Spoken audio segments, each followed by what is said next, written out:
In the poetics of space, Bachelard writes, "Great images have both a history and a prehistory. They are always a blend of memory and legend, with the results that we never experience the image directly. Every great image has an unfathomable oniric depth to which the personal past adds special color. It is better to live in a state of impermanence than in one of finality."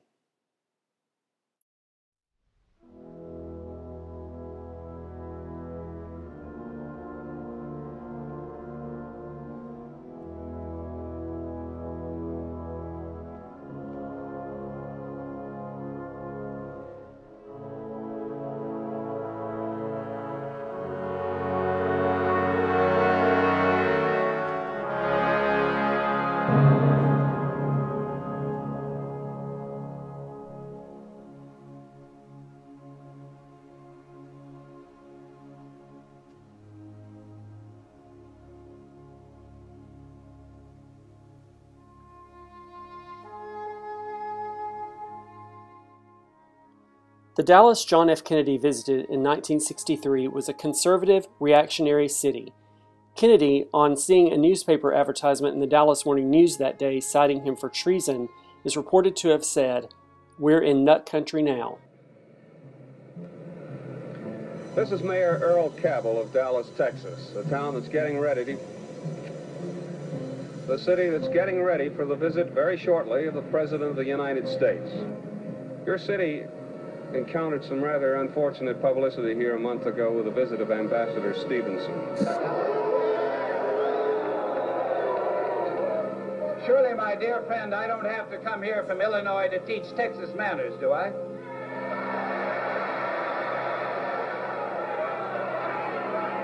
Outside the auditorium, one man spat on him, and a woman hit him with her placard.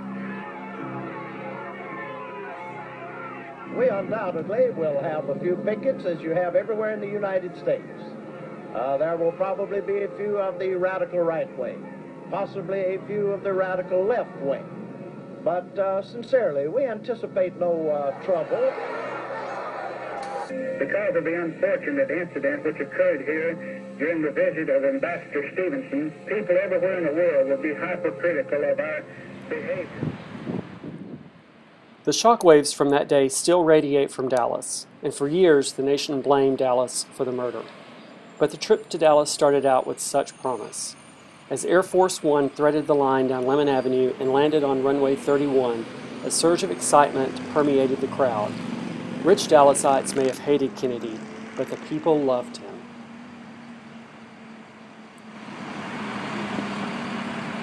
A short while ago before the sun broke through. Feels mighty good, too, believe me. Next big jet approaching. And this one should contain the President and Mrs. Kennedy. Here comes the jet.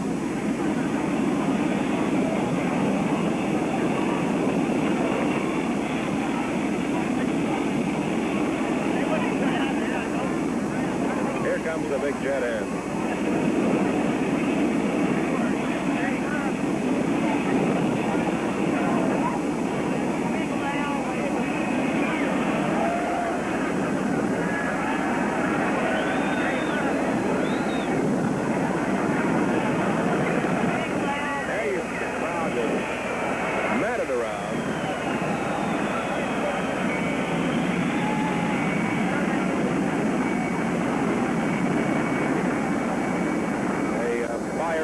Fire marshals and all following the plane, which is normal precaution for where the President goes.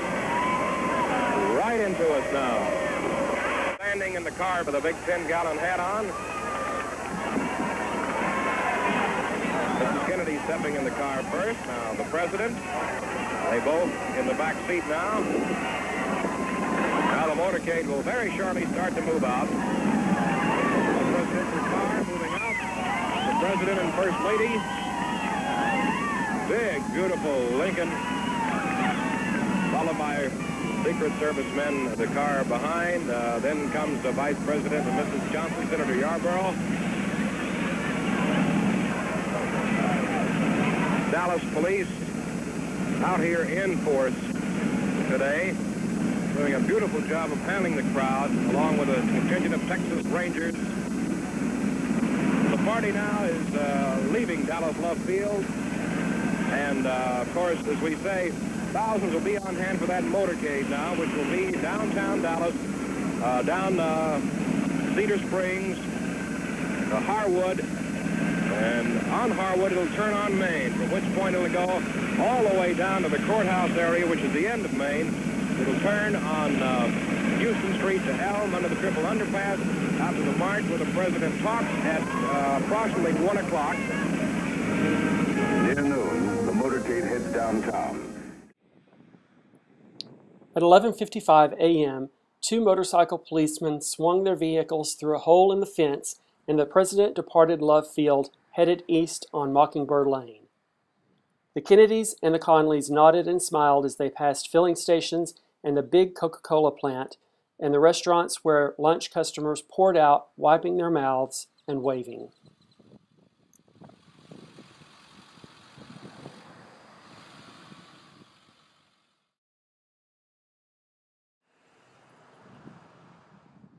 At the turn off Mockingbird onto Lemon Avenue, Governor Conley grabbed the metal bar in front of him, stood up, and sat back down again.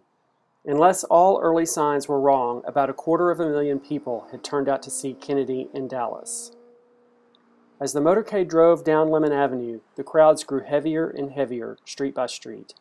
The receptions in other cities in Texas had been bigger than predicted, but Dallas was incredible.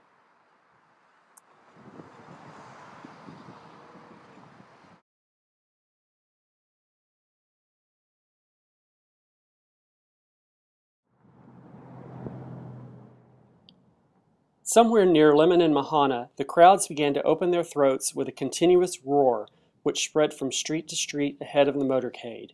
It drowned out the sounds of the motorcycles.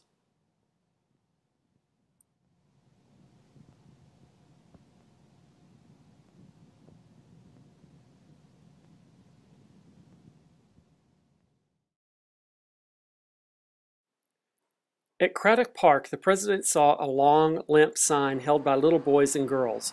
It read, "Mr. President, please stop and shake our hands." The president leaned between Governor and Mrs. Conley and had the driver stop. The president leaned out and shook the children's hands before the Secret Service herded the children away.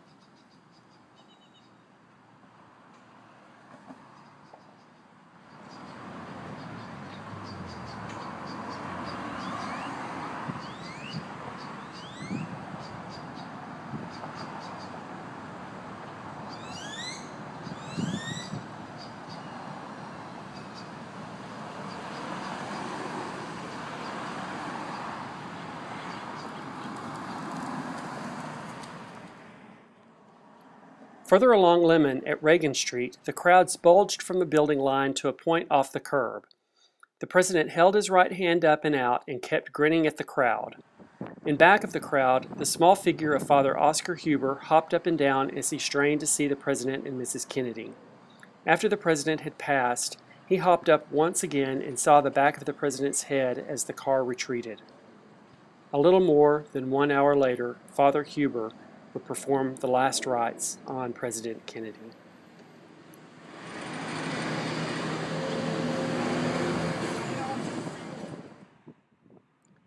Just past Hood Street, the cars made a slow right turn onto Turtle Creek Boulevard.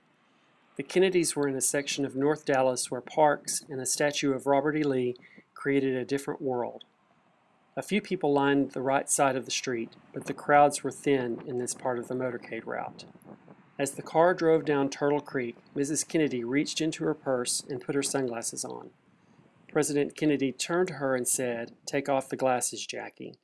A few moments later, she absent-mindedly slipped the glasses back on again, only to be reminded once again by the president to take them off. As they drove down Turtle Creek, the president asked Governor Conley about a poll that was set to come out in the Houston Chronicle the next day. Conley said the poll would show that the Democrats would win Texas in '64, but that it would be close. The president asked, "How will it show you running, Governor?" Conley replied, "I think it will show me running a little ahead of you," to which the president replied, "That doesn't surprise me," and ended the conversation. The the president did not address the governor again.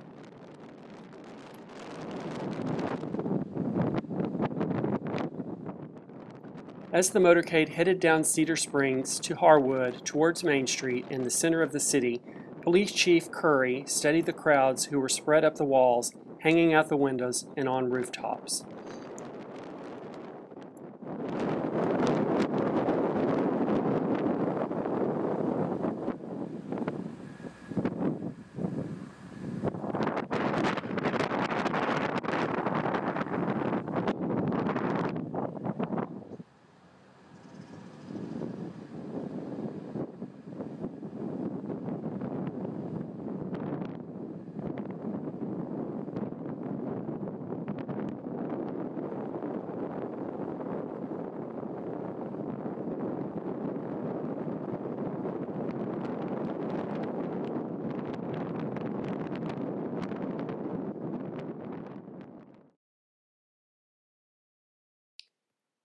In a moment, they were at the head of Main Street.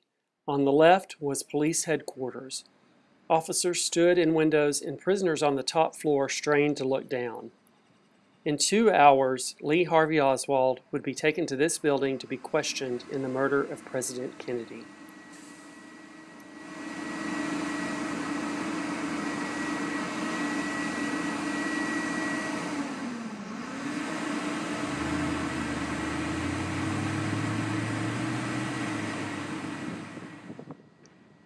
In 2 days, Oswald would be killed just behind these doors on his way to the county jail.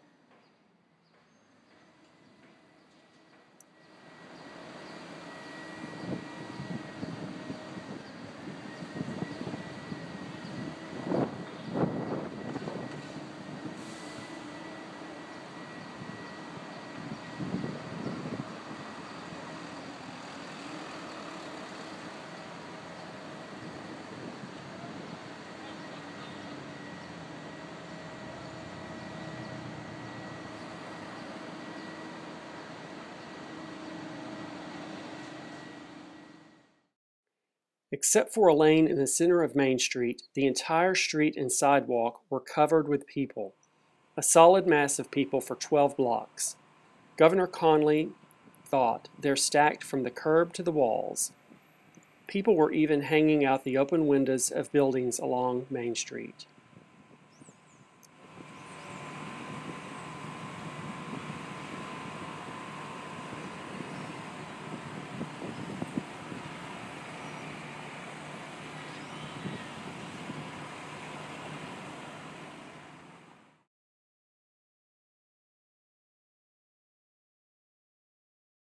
The crowds in Dallas were large and friendly. A shockwave of sound roared down Main Street to welcome the president. At Field Street, FBI agent James Hosty was standing watching the large crowd.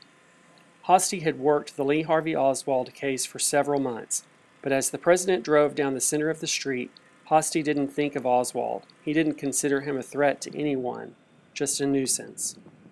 The president had 8 more blocks to go before he arrived at Dealey Plaza.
On November 22, 1963, there were 22 people around Dealey Plaza with cameras.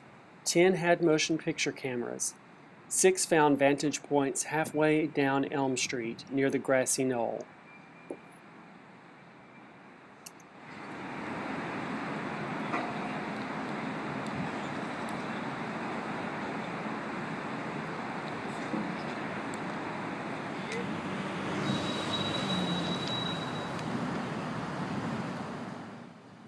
Some people in Dealey Plaza looked up at the Texas School Book Depository and saw a man with a rifle in one of the windows. Most thought he was a Secret Service agent. No one approached the police in the plaza and asked, "Who's the man up there with the gun?"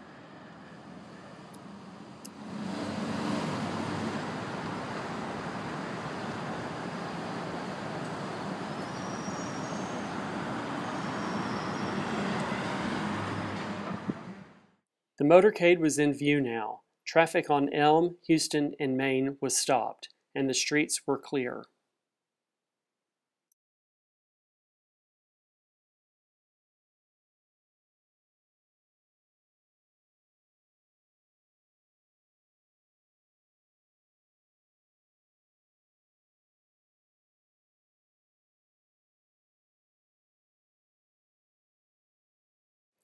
As the car turned the corner from Main to Houston, Mrs. Kennedy, looking left and not seeing many people, turned to her right. Her husband was turning to his right too as he ran his fingers through his hair.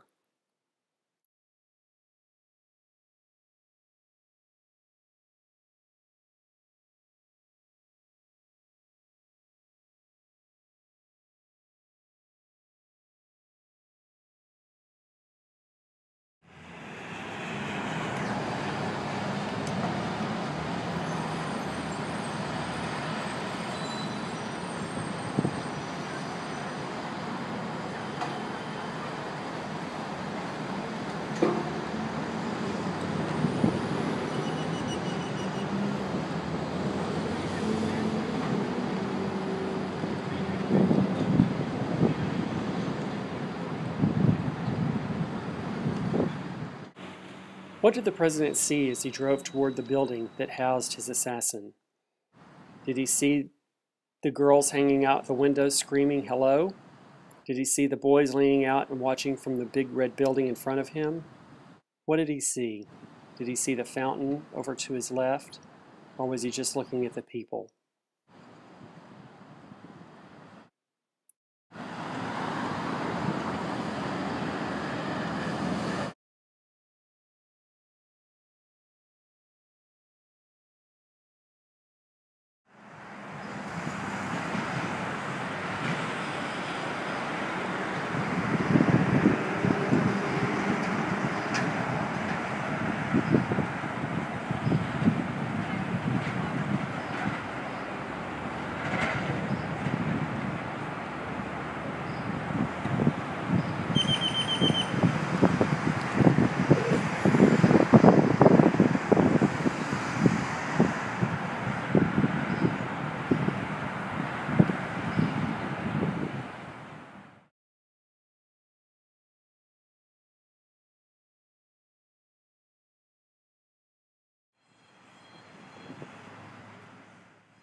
The assassination of John Fitzgerald Kennedy, considered as a downhill motor race, by J.G. Ballard. Oswald was the starter. From his window above the track, he opened the race by firing the starting gun. It is believed that the first shot was not properly heard by all the drivers. In the following confusion, Oswald fired the gun 2 more times, but the race was already underway. Kennedy got off to a bad start. There was a governor in his car, and its speed remained constant at about 15 miles an hour. However, shortly afterwards, when the governor had been put out of action, the car accelerated rapidly and continued at a high speed along the remainder of the course. The visiting teams. As befitting the inauguration of the first production car race through the streets of Dallas, both the president and the vice president participated. The Vice President, Johnson, took up his position behind Kennedy on the starting line. The concealed rivalry between the two men was of keen interest to the crowd. Most of them supported the home driver, Johnson. The starting point was the Texas School Book Depository, where all bets were placed in the presidential race. Kennedy was an unpopular contestant with the Dallas crowd, many of whom showed outright hostility. The deplorable incident familiar to all of us is one example. The course ran downhill from the book depository, below an overpass, then on to the Parkland Hospital, and from there to Love Airfield. It is one of the most hazardous courses in downhill motor racing, second only to the Sarajevo track discontinued in 1914. Kennedy went downhill rapidly. After the damage to the governor, the car shot forward at high speed. An alarmed track official attempted to mount the car, which continued on its way, cornering on two wheels. Turns. Kennedy was disqualified at the hospital after taking a turn for the worse. Johnson now continued the race in the lead, which he maintained to the finish. The flag. To satisfy the participation of the president in the race, Old Glory was used in place of the usual checkered square. Photographs of Johnson receiving his prize after winning the race reveal that he had decided to make the flag a memento of his victory.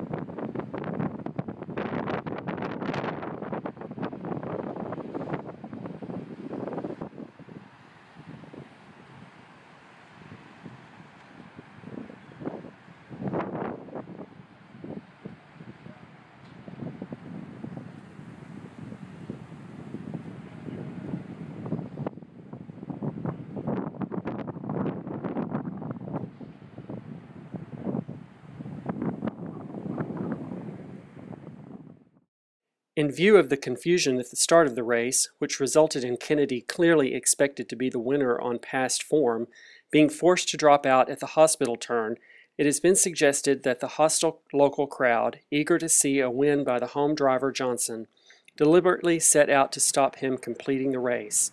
Another theory maintains that the police guarding the track were in collusion with the starter, Oswald. After he finally managed to give the send-off, Oswald immediately left the race and was subsequently apprehended by track officials. Johnson had certainly not expected to win the race in this way. There were no pit stops.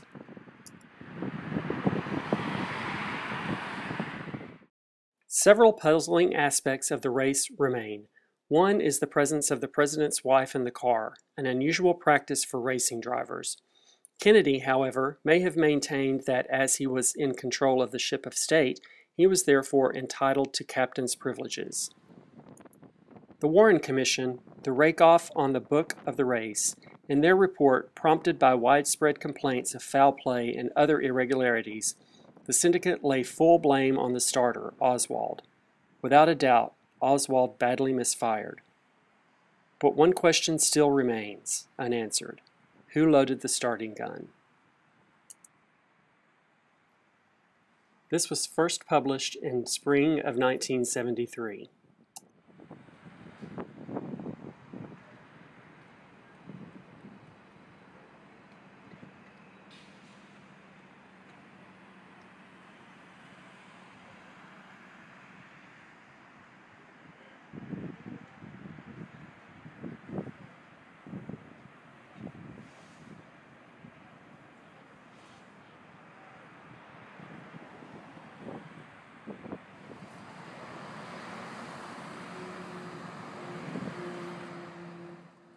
The shock waves that radiated out of this triangular piece of land reverberate even today. Terms like grassy knoll and triple underpass have become a part of conspiracy lexicon. Coverley writes, "The sense of urban life as essentially mysterious and unknowable immediately lends itself to Gothic representations of the city."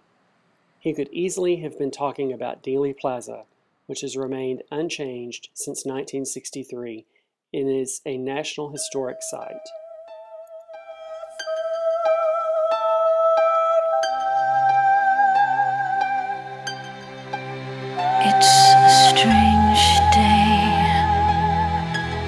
No colors or shapes,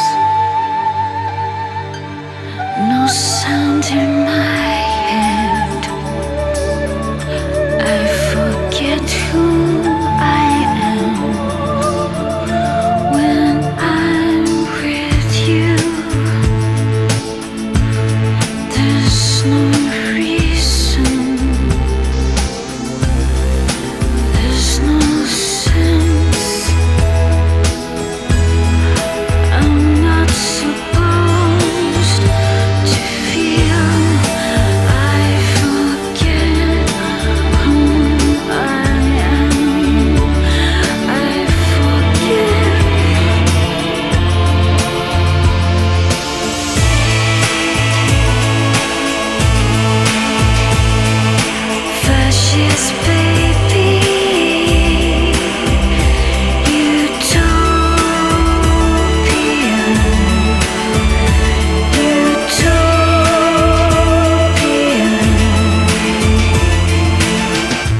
I'm wired to the world.